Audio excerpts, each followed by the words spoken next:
The pace car is off the racetrack. The field now in the hands of Brent Moffitt in the number 20 as he brings them out of turn number 4. Green flag in the air. We're underway. Has the nose and most of the body in front of that 2 of Ryan Gifford. But again, Gifford, hard charge, has to lock up the left front. Almost gets into the 38 and around he goes. Ryan Gifford slides through 1 and 2. Ryan just got in there a little bit too hot. Wasn't able to hold that car, locked up the front brakes, tried his best to stay off of Tardif, wasn't able to do it. I think because you mentioned the next caution that came out, a caution happened. You think that was it, huh? So Gifford goes around. Interestingly enough, locking up that left front tire, trying to stay out of the side of Alan Tardif. And he goes around, and that brings out our second caution. Gifford will stay on the lead lap. He got his car righted and back running before the leader got back. So we would expect everyone to make their way onto pit road. Stay with us here on Speed. Swindell and Gresham, 1 and 2. Not able to hold it down there, and here comes Gresham once again to take that 3rd spot back. It's just so hard to get that momentum through the center of the corner. You try to get to the trouble. Around goes the 17. Pattison gets turned around in the 17, coming off of turn number 4, straightens it back out, but that brings out our 3rd caution. Yeah, Pattison kept it out of the wall. Cole Witt, Kevin Swindell, Gresham, Truex, and Dillon, your top 5 side-by-side racing. Stay with us. Darrell Wallace Jr. Haven't talked about him a lot today. Trying to battle his way up towards the top 10. There's Andrew Ranger going by. Ooh, Cole Witt a little bit sideways off of turn 2. A lot sideways. Miguel Paludo just in front of Cole Witt. Witt digging, trying to get all he can out of that 84 Toyota. Impressive run for Miguel Paludo. Another car out of the GERMAIN Racing stables. Had a great top 10 run in his Camping World Truck Series debut at Bristol. Ooh, caution on the racetrack. And the 4th caution. And it's Zach Germain once again in that 24. He stops on the racetrack, and so they will bring out the caution as Kevin Swindell. Again, maybe an opportunity for him to come to pit road now as he has stayed on the racetrack, hasn't got fresh tires yet when everyone else has. And he doesn't have to come in and get fresh tires. We know he has enough fuel to get to the end. He may elect to stay out, or he may want to get those tires now. Stay with us. We'll find out. And welcome back. Kevin Swindell did relinquish the lead, came on to pit road for fresh tires. Truex and Alan Tardif now 1 and 2 out in front of this field. Pace car makes its way onto pit road. Truex will set the pace as they come out of turn number 4. Green flag back in the air. Alan Tardif a little slow on the takeoff. Ryan, oh, big wreck. Problems behind. Looks like Alan Tardif slowed down. A couple other guys. DJ Shaw couldn't come up to speed. Darrell Wallace Jr., huge points implications for the 6 car. A lot of damage to that Revolution Racing car, front and rear for Darrell Wallace Jr. What a tough day for him, as well as Jody Lavender in the 88. He got caught up in this one. Yeah, tough break for Jody. Running a limited schedule this year. Had a runner-up finish first time out at Greenville, but a huge amount of damage to that 88 car. That could be the end for Jody Lavender today. You see Darrell Wallace Jr., he's moving around the racetrack, but a lot of damage to the left front of that race car. Yeah, a lot of damage to the rear, but it doesn't look like it has affected the rear end. Actually, the rear end could be pushed over a little bit. There's Matt Kobluck. Tough break for him and his Mohegan Sun Chevrolet. Also some right side damage to that race car. Let's take another look at this restart. Usually when somebody doesn't get going, that always causes a chain reaction deal. And you can see the outside line going. Then DJ Shaw looks like he missed a gear. The 4 of Sergio Peno gets in the back of the 6 of Darrell Wallace Jr. Jody Lavender, Matt Kobluck, nowhere to go. Ryan Gifford in the 2 is able to avoid. So a tough situation on the restart. Ryan Truex and Alan Tardif not having too many problems. They stay out front. Stay with us here on Speed. Getting ready for the restart now. Truex on the outside, Tardif on the inside. Gresham, Moffitt, and Anton making up the top 5. We'll see if everyone gets back up to speed this time as they come out of turn number 4. Green flag back in the air. Another good start by Ryan Truex. Tardif a little bit of slow on the start. 3, 4, 5, and 6 wide on the restart. Max Gresham pulls to the inside of Tardif in the battle for second. So Tardif trying to hold on to second now as Gresham looks to the inside. Side by side for seconds, taking my breath away. Brett Moffitt right there in the 20 car right behind that side by side battle. Brett running fourth. Scott Mooley in the 26 off the pace down at the bottom of the racetrack. These two continue for second now. We're getting Moffitt in the 20 coming into play for this second position. LaJoie tucks back in behind Alan Tardif running third. Fourth is Brett Moffitt in the 20. I really like the line Alan Tardif is running right now. He's up a little bit on the racetrack. A little more banking up there. Corey able to get the power down that time coming off of 2 to pull up beside him. Looks inside for second. Corey LaJoie trying to take the spot away from Alan Tardif. Right here is where it's very difficult to get that power down. You see Corey try to do it.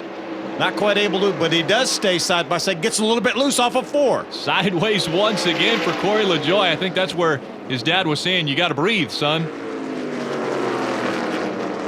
Trying to get that nose underneath him again. Look at Moffitt now trying to get under LaJoie. Sliding up the racetrack. 3 wide for second as they go down the backstretch. Oh, the 2 of Ryan Gifford into the wall in turn number 1. Caution flag is out. Ryan Gifford hits the wall hard in turn 1. And that brings out the caution once again. I was watching Ryan Gifford. It looked like maybe he cut a tire down. Something broke on that right front. Pretty hard contact. So caution number 6 comes out after 104 laps, inside of 20 laps of racing when we come back. Side by side for the lead. Corey LaJoie to the inside. Corey LaJoie looks like he has the preferred line as they go into 3 and 4. LaJoie on the bottom trying to take the lead away from Alan Tardif. Tardif able to push back on the outside. He's able to hold on as they come to the stripe. They're still door to door. Tardif by a nose. LaJoie pulls a nose ahead, getting in turn number 1. Here comes Corey LaJoie. Looks like he might be able to take the spot away. No, here comes Tardif once again on the outside. Tardif trying to race him back down the backstretch. Tardif a little bit loose up off of 2 again. Never got out of the throttle. Tardif on the outside. LaJoie on the inside. Here comes Ryan Truex once again. These two racing side by side for the lead, allowing Ryan Truex to come back into this one. Side by side at the stripe again. Tardif just about a foot in front of the 07 of Corey LaJoie. LaJoie muscles back through 1 and 2, a little sideways, and Tardif's going to jet back out to the lead down the backstretch. Ooh, Corey gets a little bit loose again, loses just a little bit of momentum, but he stays side by side. With the laps winding down, just a few to go, here comes the 07. Corey LaJoie trying to take the spot away from Tardif. What a great side-by-side battle. Ryan Truex has the best seat in the house watching this battle. Truex wants something to happen with these two so that he can get by, but they're racing very clean. LaJoie giving Tardif plenty of room, almost a car width in between the two cars as they come out of turn number 2 and down the backstretch. Tardif had a good exit to the corner there off of turn number 2. Corey got a little bit sideways up off the corner. Here comes Corey LaJoie. drives it in there hard. Really hard. Contact in front. Tardif goes around. LaJoie goes around. Truex takes the lead. Unbelievable. They were so clean. They had not touched, and all of a sudden looked like Corey got a little bit loose, had to chase it up the hill, made contact with Tardif, and around they both go hard into the outside wall for Alan Tardif. What a horrible end to his race. Oh, and he looks so good running that high line. Corey LaJoie had been giving him so much room, and then on this lap, LaJoie moves up the racetrack, turns him around. Let's look again. See, Corey drives in the corner now. Remember, it's a little bit flatter down there. He moves up the hill. He gets a little bit loose. They make contact. Nothing that Alan Tardif could do. Into the outside wall hard. Corey could not maintain control. Meanwhile, Ryan Truex said, "See you guys." Wow, Ryan Truex takes over the top spot now. This could be his second win at this racetrack this year. Ryan Truex in front. Stay with us here on Speed. NASCAR's version of overtime. We've gone past the prescribed distance, and now Ryan Truex on the inside, Kevin Swindell on the outside. We're a green-white checker situation. Green flag goes in the air. Good restart. Oh, trouble! The 18 of Max Gresham slams into the back of the 9 of Kevin Swindell, and they go sideways and wreck right at the line. Unbelievable. Truex got a real good restart here. Let's see if we can watch what happened with the 9 and the 18. Watch on the outside there. You see the 00 on the inside go, and the 9 just didn't quite go fast enough. Gresham was trying to help him get going, and he turned him into the outside wall. Made a little contact with the 20, his teammate, Brett Moffitt, but Moffitt able to keep going. And then they bunch up right at the start-finish line. Well, we're going to try again for a green-white checkered restart. Again, Truex will be up front. Now the 20 of Brett Moffitt has some damage to the right front. You're seeing some smoke come out of that race car. So he'll have to make his way to pit road. They're going to continue cleaning up the racetrack. We'll be right back. Second attempt at a green-white checker finish for this race. Ryan Truex now has Brett Moffitt on his outside.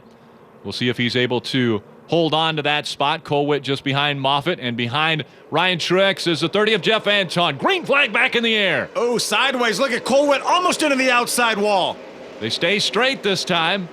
Miguel Paludo drives up into the third position. Miguel Paludo seizing the opportunity, takes third away from Eddie McDonald. Now in front, it is Ryan Truex trying to hold off Brett Moffitt. 1 and 2 down the backstretch.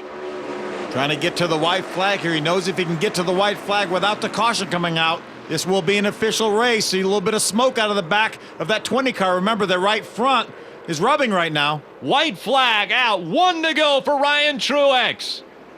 Truex trying to duplicate the feat he had here earlier, going to victory lane. Brett Moffitt a little smoke. One last attempt for Moffitt, though. Down the backstretch they go.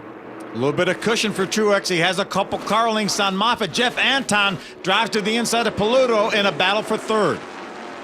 Ryan Truex trying to pad his stats and get another win, as well as more points in this championship battle. Ryan Truex is going to win in New Hampshire. Great job by Ryan Truex. Very, very patient the entire race. Jeff Anton with a terrific third place finish ties his career best, and Miguel Paludo gets his career best with a fourth. A great points day. Ryan Truex wins the New Hampshire 125, as well as led the most laps, so he gets those 5 bonus points. Brett Moffitt congratulating him, waving to him as he goes by. We're going to hear from our winner once again and points leader when we come back to the New Hampshire Motor Speedway. He's with Ray. Here comes Ryan Truex out of the 00. Even though the car was out of gas, he got her back here to victory lane. An impressive run here in June. I remember thinking how cool it was that you, your brother, and your dad had won here, but I assume today's was just a little bit harder work. Yeah, definitely. I'm cold. They just soaked me. Yeah, it was hard. It was tough.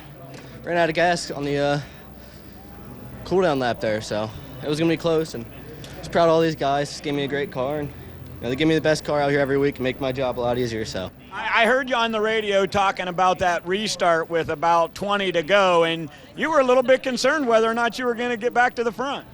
Yeah, our car started getting real tight there at the end, but we turned the front blowers off and tried to get some heat in the front tires for the last restart. It's been cold here, so it's hard to get grip in the tires at the end, and they just told me to do that, did that, and we just had good restarts, and the car was just awesome. So can't thank these guys enough, and Napa, and everybody that helps out every weekend. All right, continue the celebration. And a mishap in the pits, but the 00 gets back to victory lane here at New Hampshire.